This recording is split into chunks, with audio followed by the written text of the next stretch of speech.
Oi, you know what time it is? You're tuned in listening to Dry That Aussie Metal Guy. Make sure to hit that like and subscribe button so you don't miss any of his content when it drops. And remember, stay brutal, you mad dogs. Roof. Okay then, hey legends, it's Jai, that Aussie metal guy here with Crank.com. So today, tonight, wherever you are in the world, I'm absolutely stoked to be chatting with one of Ireland's most ferocious, up-and-coming, innovative extreme metal acts, Horrenda. These guys have been fusing black and death metal with Irish folklore and myth since 2017, and I've heard their live shows are absolute chaos in the best way possible, with the US physical release of their groundbreaking album, excuse me if I mispronounce this being an Aussie, which I always do, Díoltas, and the haunting new powerful new record, Think on Your Sins. They've solidified themselves as a major force in underground metal, so strap yourself in. We're having a chat with Darragh about all things Horrenda. Cheers for joining me, mate. Thank you, sir. That was some intro. I really appreciate it. Yeah, mate, I'm getting good at these after 600. Let's kick it off at the start. Darragh, let's take us back to 2015 roundabouts. Kind of what sparked the creation of Horrenda and what was your main vision when it all began? Yeah, that's a good question. I mean, Horrendo came from a pretty dark place, as the name suggests. So it started off as a solo project, and I really didn't have anything beyond just expressing the kind of depressive black metal style. I was like, I'll put that out, see what happens. And it wasn't until 2000, late 2015, late 2000, early 2016 that I was like, I actually kind of want to play this stuff live. And then that's when Modern Horrenda started. Aaron joined the band, and ever since then it's been me and him powering through. And then we kind of we went through 11 members, which was fun. And and then we have a lineup that's stuck together, So we really kind of have been through it. But to answer your question, when I started Horrenda, I had no idea it would become what it became. Yeah, yeah, it's funny. I've been spoke to a few people in the black metal and especially depressive black metal scene. A lot of you kind of start out as this solo project, and then, excuse me, Hmm. as my phone's reminding me of my interview with you. It does start out as this solo project black metal band, and then kind of end up getting everyone in together. I love black metal. I love depressive black Hmm. metal, but it's almost like, guys, let's come over here. We can all play some black metal, be depressed and happy together. When did Yeah, things? Yep. that's kind of what happens. Yeah, and the reason why we went through so many members, I'll be honest with you, is because like obviously in Ireland we It's have tough. Behemoth. We have Primordial. Excuse me, not Behemoth.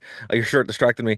Uh, we have Primordial, and like they kind of like set the table for black metal, as it were. And there's some great black metal bands in Ireland, but in 2015 it was kind of like there really wasn't. There was like one or two, but there was no one really doing the corpse paint thing, playing the shows and actively just being unapologetic black metal until we kind of picked that mantle up and just started running with it.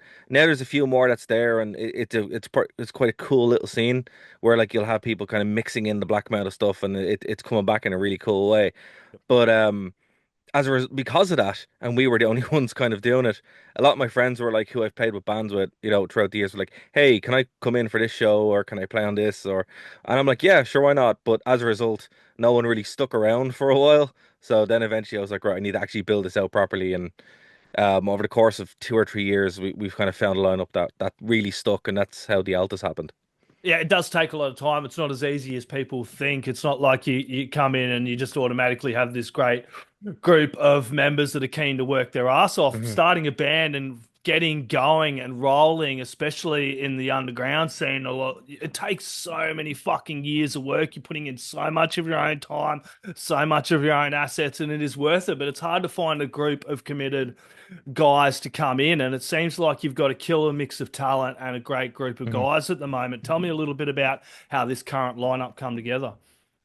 For sure. I mean, it's not only you kind of hit the nail on the head, Yep. and as you're saying it, I'm like, yeah, there was a lot of trial and error there, but it's not only like the talent, because like obviously you need guys who are in there to play, but also like touring is a thing, guys who you like to hang out with, um, but it's also like if you're on the same page, and I think that's the one that is really important, because you can have like musical differences, you can have personal disagreements, or whatever, but if you have a band that only wants to do a certain thing and you want to go beyond that, in my experience, that's where a lot of conflict happens. So trying to find bandmates who are like, right, we're all in this together, we're all going to do this thing. That's very unusual to get. And we're just extremely lucky. As I said, like it was me and Aaron. Aaron showed up one day at a rehearsal, and he never left. Yeah. And and then it's been me and him for since the third Horrenda gig, and that was nearly 10 years ago, which is wild. Um, then we found Keith a couple of years later. Mark joined the band. Then we got CJ in.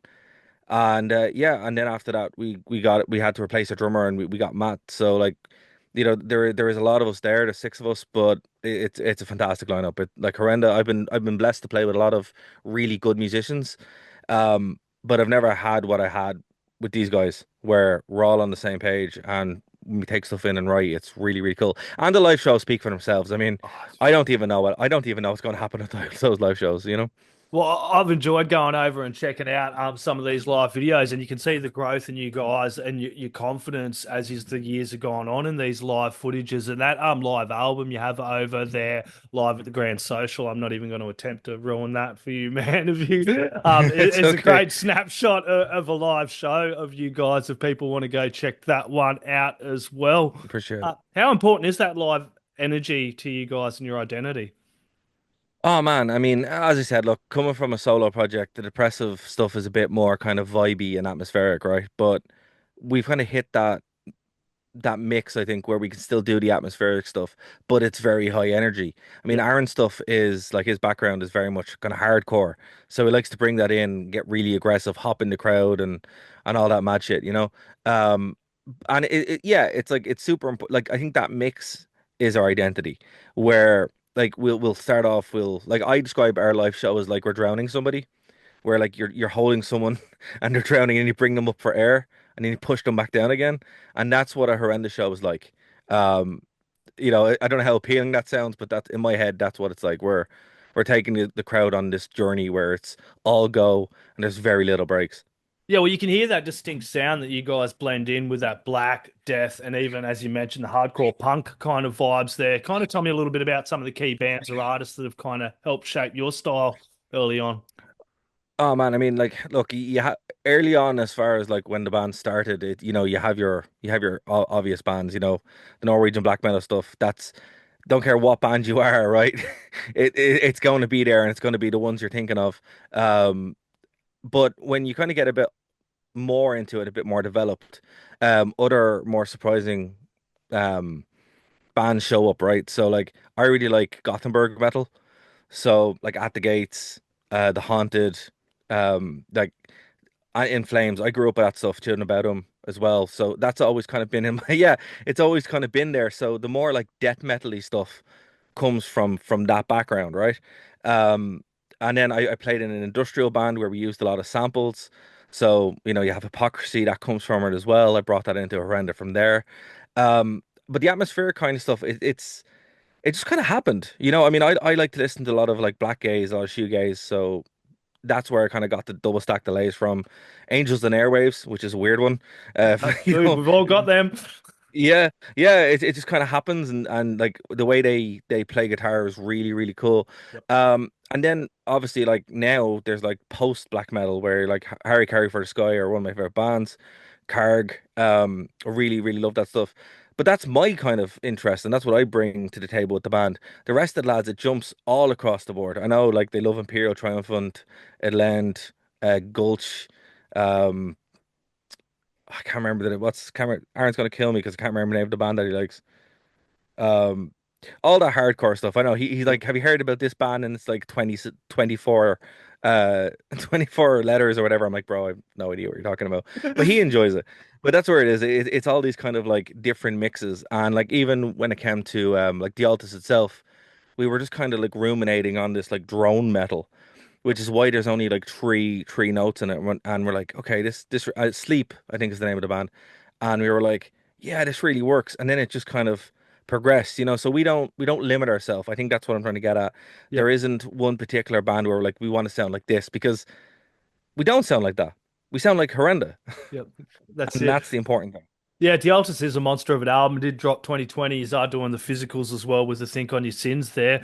It's Hmm. heavy, mythological, layered, and it kind of does come from that. The Irish meaning for that is revenge, revenge. Hmm. Tell me about how where this concept came from and how does it tie into the Irish history and folklore for you with this album and the themes that you do work on?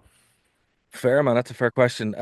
Like when we wrote the album, it was Ireland was broken, and since like we dropped it in the middle of COVID, so Ireland got more broken, Yep. and now it's completely screwed, right? I mean, left or right, depending on where you are, where it's a very interesting situation now in Ireland because everyone agrees that we have massive problems. So the band kind of has like given voice to that. I've always, even from the early days, I was like, I've kind of I've been like my background is as a historian, so I love Roman history. Fuck yeah. I love the French Revolution history. I think that's like two really interesting periods of time. And you can see a lot of overlaps. The people making these mistakes and not learning from them. So I'm like, okay, well, why don't they? And that's always kind of been like a true line in Horrenda to be like, let's examine the past to try and move past it. And obviously that hasn't happened because Ireland's still broken. But that's kind of where we've been. We're like a mirror at society and going, look how messed up this is. And that's why we did Revenge because instead of being sad about it, we're like, no, we're mad about it. We're like, no, Yep. we're actually gonna, and that's where a lot of the aggression comes from because it's just like, why isn't it fixed, right? So when we wrote the Altus, we got to road test a lot of that stuff, which is pretty badass. Played a bunch of shows, got to see what people liked, what they didn't like, and obviously developed the songs. We dropped it in the middle of the pandemic because we were sitting on the album. Yep. We were getting ready to go over to the UK for the first time, do some shows there, whatever, and obviously that was all went literally in the space of a day, and we just had to rebuild. And in the process of rebuilding, um, we started writing Think on Your Sins. And Think on Your Sins was obviously a progression. So if you listen to the two of them together, you're like, it's still horrendous, but there is a growth. And it's like, of course there is. There's like 3 year growth. So we started bringing in different sounds, different types of songwriting, and you can really kind of see that evolution of Horrenda through it. Uh, And Think on Your Sins, while it does tie into less the Irish stuff, it carries the same kind of thing with Dante's Inferno, where we're bringing the listener through humanity's darkest pits and darkest corners, to go on this journey all the way back out. And that's what we kind of do. Like with the Irish myth stuff, yes, we are Irish. We use it, but the songs aren't about, Slua or the Banshee or whatever. They're metaphors for modern society because, yep. like, again, when you come from Ireland, like, it's all there. It's around you. And instead of us being like, no, no, we're not doing that, we're like, no, we're actually going to lean into this in a unique way. Because what I didn't want to do is I didn't want to be like a Monomart. And I love a Monomart. Yeah. But what's the problem with Monomart? Yeah, there's only so much All their Vikings. song, Yeah, yeah, there's only Vikings. so much like exactly, Yeah, I right? love So I was Vikings. just I come from Denmark originally, my family, but there's right. still only it's still only so much you can bloody do, and there's only so far you E- can go with that. Exactly.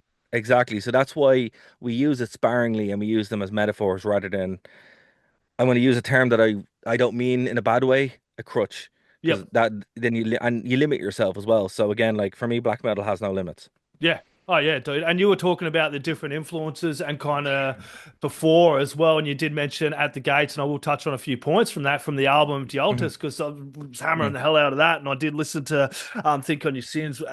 You hit the nail on the head with all them, but Axe Wound, you kind of mentioned At the Gates. You kind of hear these There you little go. Yeah, influences yeah. So there, for so that one. I literally sat down to write. I was listening to At the Gates, and I'm like, I want to write an At the Gates song, Yeah. and there you go. Like you picked out the exact one.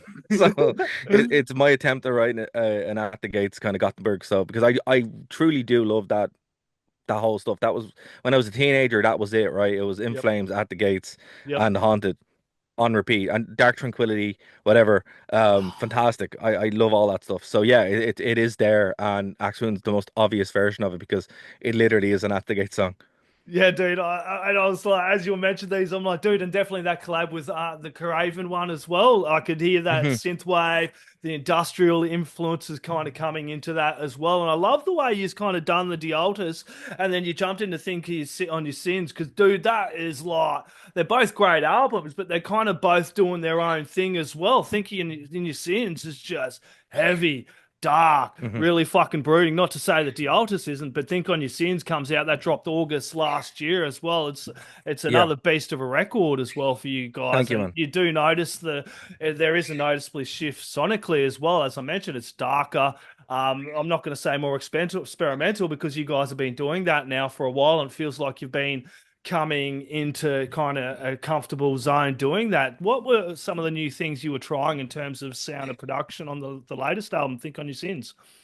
So with the Altus, initially when the version came out, we wrote it over. Like obviously we wrote it over a couple of years, but we recorded it over the space of like 3 weeks Yep. in a studio up in Belfast. Josh did a great job. He really did. Um, but we were never kind of happy with it fully. It was more like, the phrase "gray art is abandoned. It's not finished," Yep. and that was kind of it. We were like, all right, so it just kind of set in the background for a while, and having the new label, it gave me the opportunity to go in and remix it. So the version that's coming out was actually like a remastered version of it, and we're re-releasing Slua that's been re-recorded with a video. I have no idea what the video is going to be like. It's going to be sick though. I've seen some screenshots. It's awesome, right? But great question with Think on Your Sins, because like that's again 2 or 3 years after we wrote the Altus. Ireland went through the longest lockdown outside of maybe Australia or something like that. We were locked Yeah. down for like 2 years. It was wild. Um, the metal scene kind of died. A lot of things happened. I was in a pretty bad place, socially. So when we all met up again after like 2 years, we're like, what do we write about?